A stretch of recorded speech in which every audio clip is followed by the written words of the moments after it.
السلام عليكم ورحمة الله وبركاته. أعوذ بالله من الشيطان الرجيم. بسم الله الرحمن الرحيم. الحمد لله رب العالمين. والصلاة والسلام على سيدنا محمد وعلى آله وصحبه أجمعين. أما بعد. മുത്തുനബി സ്വല്ലല്ലാഹു അലൈഹി വസല്ലമ തങ്ങളോട് ഒരു സ്വഹാബി ഒന്ന് ചോദിക്കുന്നുണ്ട്, നബിയെ, കൂടുതൽ ആളുകളും സ്വർഗത്തിൽ പ്രവേശിക്കാനുള്ള കാരണം എന്താണ്?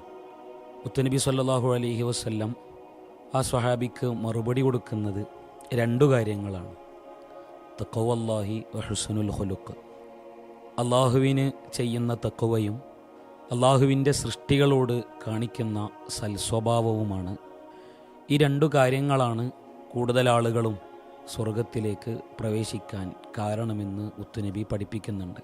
സ്വർഗപ്രവേശനം അത്ര വലിയ എളുപ്പമുള്ള കാര്യമല്ല എന്ന് നമുക്കൊക്കെ അറിയാമല്ലോ. ആ രണ്ട് കാര്യങ്ങളും ജീവിതത്തിൽ കൊണ്ടു നടക്കുക അതിനാൽ തന്നെ ശ്രമകരമായ ദൗത്യമാണ്. സൽസ്വഭാവം എന്നത് നമ്മളോടൊക്കെ ആരെങ്കിലും നീ സൽസ്വഭാവിയാണോ എന്ന് ചോദിച്ചാൽ അതെ എന്ന് മറുപടി പറയാനായിരിക്കും നമുക്കിഷ്ടം. യഥാർത്ഥത്തിൽ എന്താണ് സൽസ്വഭാവമെന്ന്, എങ്ങനെയാണത് ജീവിതത്തിൽ പകർത്തേണ്ടത് എന്നൊക്കെ മുത്തുനബി സ്വല്ലല്ലാഹു അലൈഹി വസല്ലമ തങ്ങളിൽ നിന്ന് നമ്മൾ പഠിക്കേണ്ടതാണ്. തിരുനബിയുടെ ജീവിതം, അവിടുത്തെ ഇടപെടലുകൾ, അവിടുത്തെ സംസാരങ്ങൾ, എങ്ങനെയാണ് സ്വഹാബത്തിനെ അവിടുന്ന് വളർത്തിയെടുത്തത് എന്നൊക്കെ ചരിത്രങ്ങൾ നമ്മൾ പരിശോധിക്കുമ്പോൾ സൽസ്വഭാവത്തിൻ്റെ തനിമയാർന്ന ഒരു ചിത്രം നമുക്ക് ലഭിക്കുന്നുണ്ട്. അനസ് ഇബ്നു മാലിക് റളിയല്ലാഹു അൻഹു പറയുന്നുണ്ടല്ലോ, 10 വർഷക്കാലം തിരുനബി സ്വല്ലല്ലാഹു അലൈഹി വസല്ലമ തങ്ങൾക്ക് സേവനം ചെയ്തിട്ട് ഒരു തവണ പോലും എനിക്കിഷ്ടമില്ലാത്ത ഒരു വാക്ക് പോലും തങ്ങളിൽ നിന്ന് ഉണ്ടായിട്ടില്ല. ഇത്ര കൃത്യമായി 10 വർഷക്കാലത്തെ ജീവിത നിമിഷങ്ങളെ മുഴുവൻ വായിച്ചെടുത്ത അനസ് ഇബ്നു മാലിക് റളിയല്ലാഹു അൻഹു ഇவ்விதം അതിനെ നിർവചിക്കണമെങ്കിൽ എന്തായിരിക്കും അവിടുത്തെ സൽസ്വഭാവത്തിൻ്റെ മാതൃക?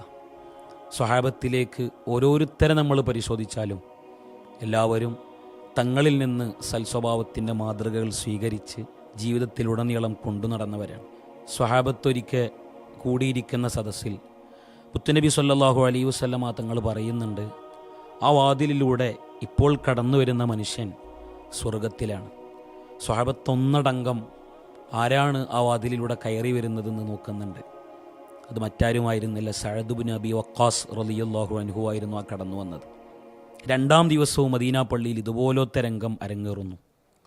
3-ാം ദിവസവും ആ വാതിലിലൂടെ കയറി വരുന്ന ആൾ സ്വർഗാവകാശിയാണെന്ന് തങ്ങൾ അസന്നിഗ്ധമായി പ്രഖ്യാപിക്കുമ്പോൾ കൂട്ടത്തിൽ നിന്ന് അബ്ദുല്ലാഹി ഇബ്നു അംർ ഇബ്നുൽ ആസ് റളിയല്ലാഹു അൻഹു എഴുന്നേറ്റ് നിൽക്കുന്നു.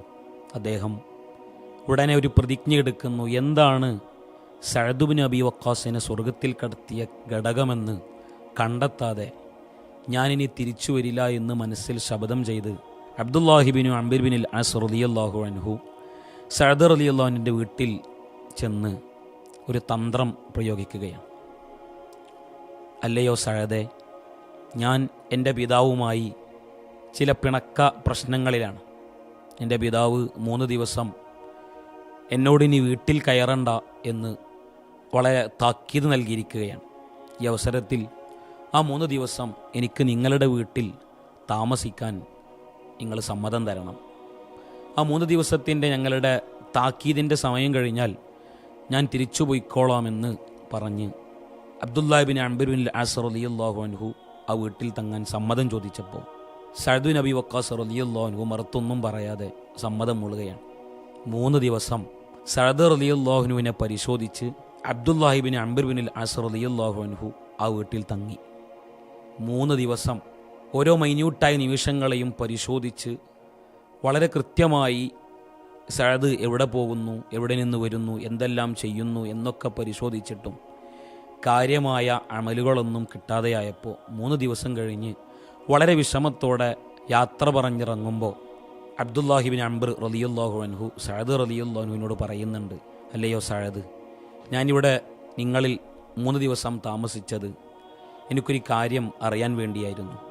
3 ദിവസവും മസ്ജിദുൻ നബവിയിൽ വെച്ച് മുത്തുനബി സ്വല്ലല്ലാഹു അലൈഹി വസല്ലം ആ വാതിലിലൂടെ കയറി വരുന്ന ആൾ സ്വർഗത്തിലാണെന്ന് പറഞ്ഞ് നിങ്ങളെ സ്വർഗാവകാശിയായി പ്രഖ്യാപിക്കുകയുണ്ടായി. എന്താണിതിൻ്റെ പിന്നിൽ നിങ്ങൾ ചെയ്യുന്ന ആ വലിയ സുഹൃതമെന്നറിയാൻ ഞാൻ നിങ്ങളിൽ ഒരു തന്ത്രം പ്രയോഗിച്ച് ഇവിടെ തങ്ങിയതാണ്. എനിക്കൊന്നും നിങ്ങളിൽ നിന്ന് പ്രത്യേകമായി ലഭിച്ചില്ല. അതുകൊണ്ട് ആ കർമ്മം എനിക്ക് നിങ്ങൾ പറഞ്ഞു തരണം എന്ന് സഅദ് റളിയല്ലാഹു അൻഹുവിനോട് അബ്ദുല്ലാഹിബിൻ അംർ റളിയല്ലാഹു അൻഹു താഴ്മയോടെ അപേക്ഷിച്ചപ്പോൾ, അല്ലയോ അബ്ദുല്ലാഹിബിൻ അംർ, ഞാനൊന്നും കാര്യമായി ചെയ്യുന്നില്ല എന്ന് പറഞ്ഞ് സഅദ് റളിയല്ലാഹു അൻഹു അബ്ദുല്ലാഹിബിൻ അംർ റളിയല്ലാഹു അൻഹുവിനെ പറഞ്ഞയച്ച് വളരെ വിഷമത്തോടെ പോകുന്ന അബ്ദുല്ലാഹിബിൻ അംർ തങ്ങളെ കണ്ട് തിരിച്ചു വിളിക്കുകയാണ്. തിരിച്ചു വിളിച്ച് കാര്യം പറയുന്നു. അല്ലയോ അബ്ദുല്ലാഹിബിൻ അംർ, മുത്തുനബി സല്ലല്ലാഹു അലൈഹി വസല്ലമ തങ്ങൾ അങ്ങനെ എന്നെ പറഞ്ഞിട്ടുണ്ടെങ്കിൽ സ്വർഗാവകാശിയാകാൻ മാത്രമുള്ള വലിയ കർമ്മങ്ങളോ പർവ്വത സമാനമായ അമലുകളോ ഒന്നും എന്നിലില്ല.